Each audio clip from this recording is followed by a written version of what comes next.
So in the previous video, we went over primitive shapes, and this video will be going into modeling, but firstly, an overview of the modeling tools. Hey everyone, welcome to this video.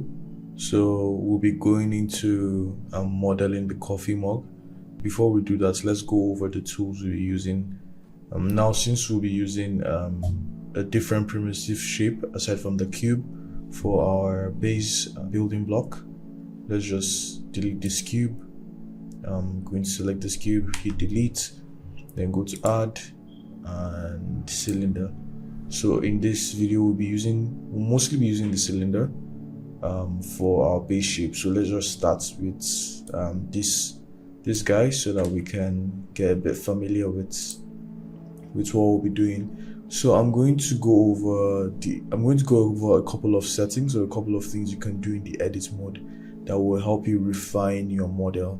Now, we might not use all these tools for when we start modeling the coffee mug proper, because it's quite easy to model the coffee mug, but I just want you to have a couple of things, a couple of essential tools that will come in handy when you're modeling. So if I just go to edit, you'd see that once we go to edit mode, we have a lot of vertices and edges. Now the cylinder is mostly made of vertices and edges, and then just you have, these are faces. Remember that our shortcut to move between the vertex, the edge, and the face mode is 1, 2, and 3. 1 for vertices, 2 for edges, and 3 for faces. So again, 1 for edges, 2 for edge, and 1 for vertices, 2 for edges, and 3 for faces. So just to go over a couple of things you can do in the edit mode. Firstly, in the edit mode, you can grab faces, edges, or vertices. So if I should quickly go to, since we're in vertex, let's start with vertex. If I click on my vertex and I go to my move tool, but if I don't want to use the gizmo, which is not necessary all the time, I can just press G and I'm moving my distance. I'm very sure you know this already, but just know G is your shortcut for grabbing your tool. But as you can see in edit mode, if you remember our definition of edit mode, it's basically a mode that lets you edit in finer detail, as opposed to if I press tab to go back to object mode, as you can see, we have an issue because we can't control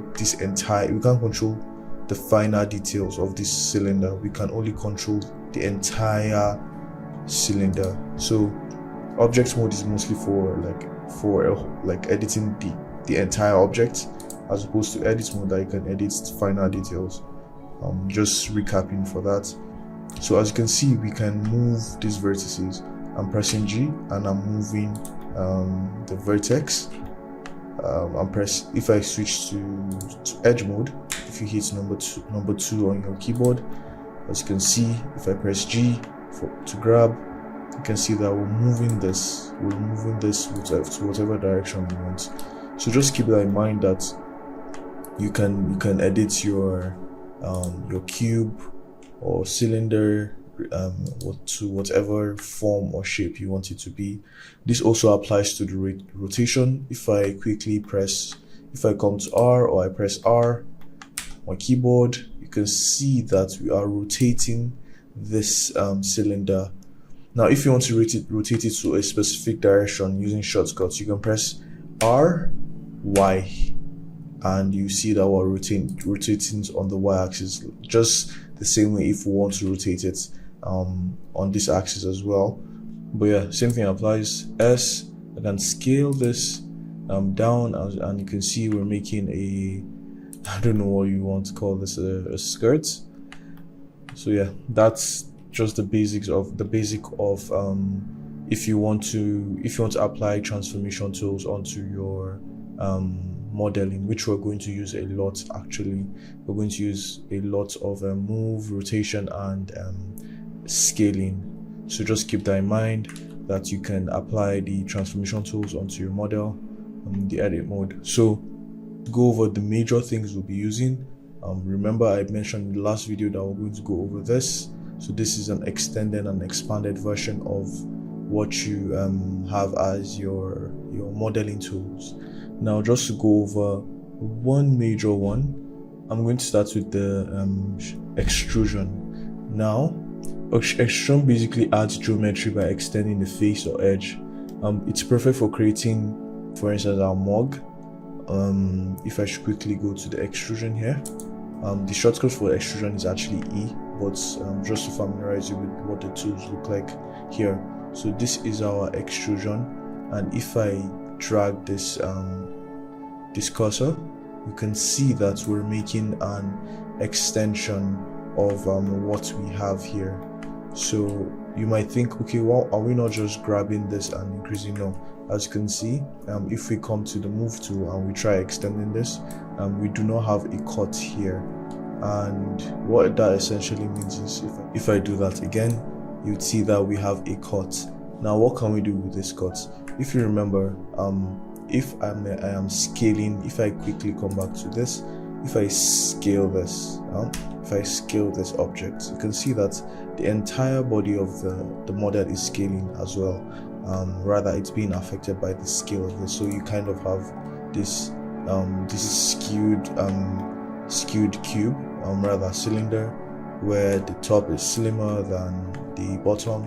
But if I come to the extrude tool and I extrude this and I scale, you can see now that we've kind of made a border for our scale, if that makes any sense. So now if we're scaling, there's a border that it doesn't go beyond, and we keep this bottom half intact. We keep the bottom of this cut intact. It doesn't scale with the top. Same thing applies with the bottom of this. If I scale, everything from this cut upwards doesn't get affected. So that is your extrusion. Your extrusion, just like I said, adds geometry by extending a face or edge.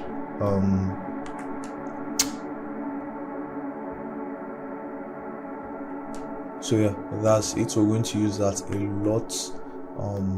Not a lot, but it's going to be our major tool for modeling our mug.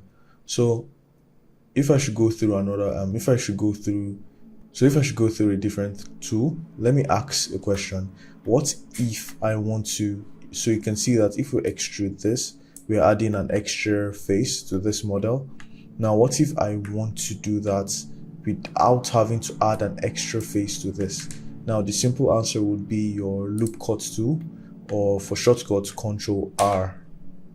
Anywhere outside of your model will not be able to add loop cuts to this. So you have to come to not the center, but you have to be over your model.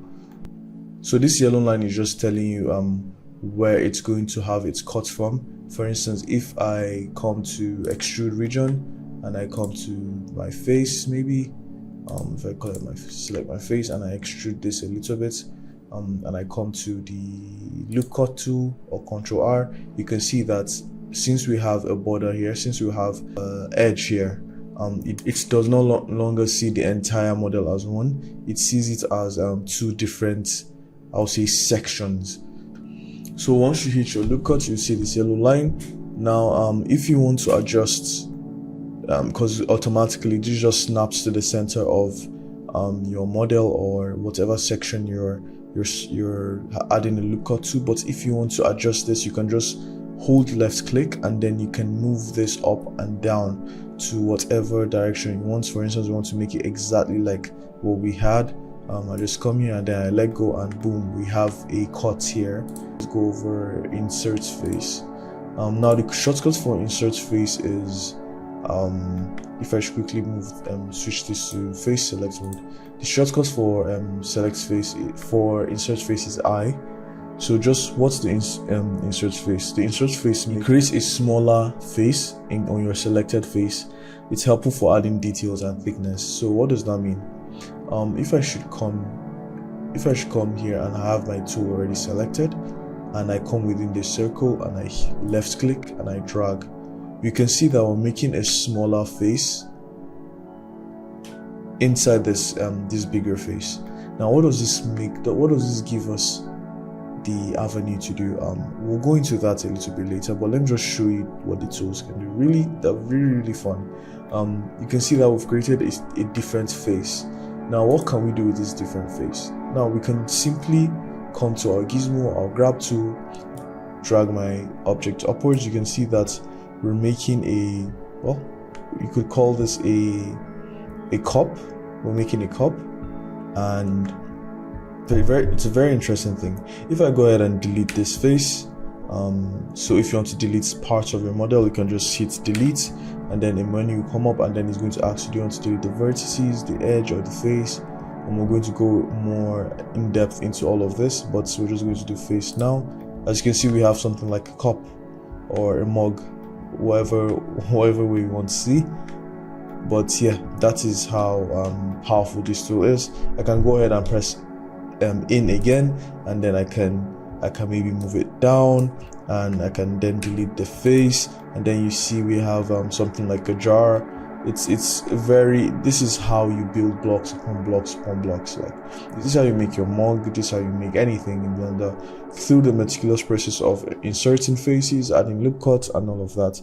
So if I don't know if we should start combining tools now, but let's just quickly do something. Let me start away from the beginning. If I press I on my keyboard, I can insert this face, and then if you remember what our extrude shortcut is, our extrude shortcut is E. So if I press E and then move my cursor up or down, you can see that we're making something basically. So now why can't we just move this down? Well, just quickly explain.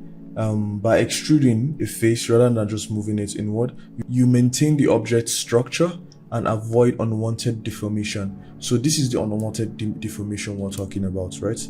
This is unwanted deformation. What if I want to just make a hole, like a straight hole, like I'm making a cup or something, or I'm trying to just move this a little bit higher? An extrusion adds a new geometry, an edge or a face that allows your model to retain its shape and integrity. Simply moving the face inward with G does not add extra geometry. It can distort your model because of that. So if I hit E, I'm adding a new geometry. So my geometry still retains its form and its integrity, and I can decide to do anything I want to do with this new geometry. As you can see, we've made like a button. By the way, once you've extruded, instead of pressing E to move up and down again, you can just use your gizmo to control the face, and yeah, you can now just mess with it any way you want. As you can see, now we are even making something like a cup or anything. Basically, this is how we're going to make our mug later. So you can see, if we can still do the same thing, I can press I and then create a smaller face inside my selected face, and then I can hit E. Remember, if I just move my face, I am going to be deforming this. I'm going to be deforming this old geometry we have. So I'm just going to press E and go down or up, and you can see we have a new geometry, and we have a very interesting shape. So I'm just going to Control Z all of this. The next tool is the Bevel tool. Now the shortcut for the Bevel tool is Control B. And what is the Bevel tool? The Bevel tool basically smooths edges or corners by adding additional geometry. The idea of rounding edges or creating a polished look. That is what beveling is. It's through the addition of extra geometry, it's going to smoothen out your objects. As you can see now, in our cube or cylinder, we have hard edges, right? Let's say we want to make my edges a bit smooth. I want to make it rounded. Let's say I want to make it rounded, because in reality, actually, there's hardly any object is like 90 degrees sharp. It's not possible.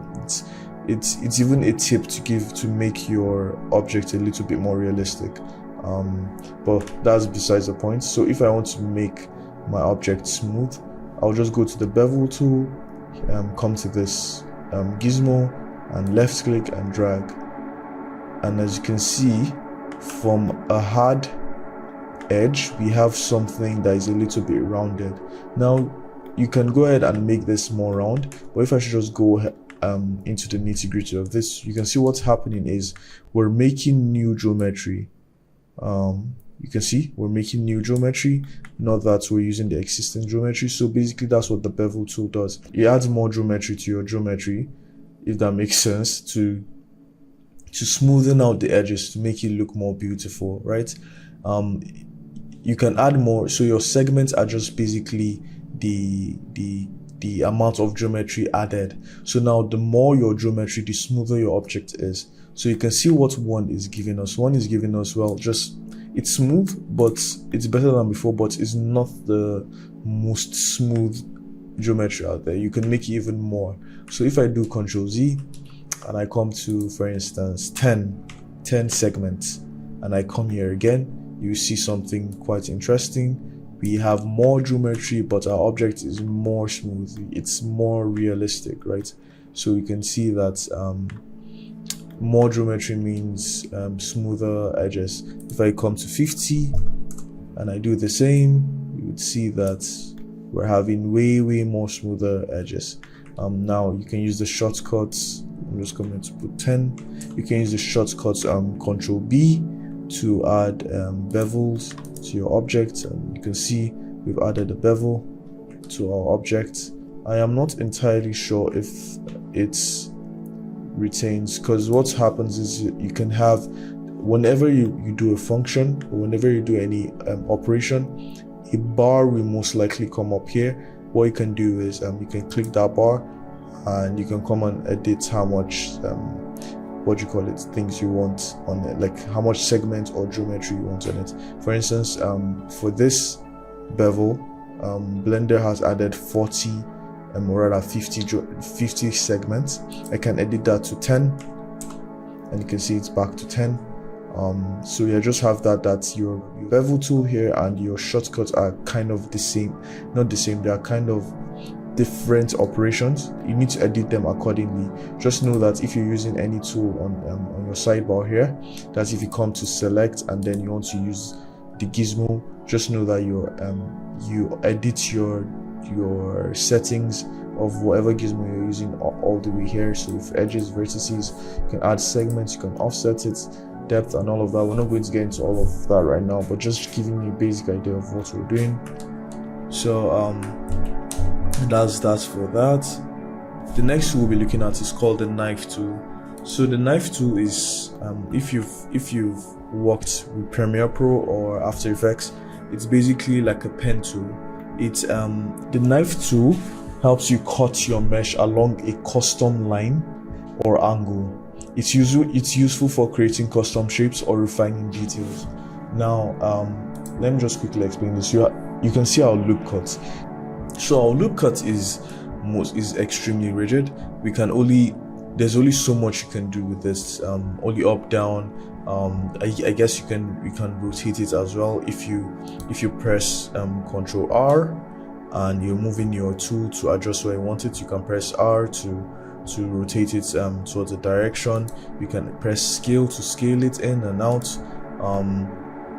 You can basically apply your basic transformation tools onto any operation you're doing.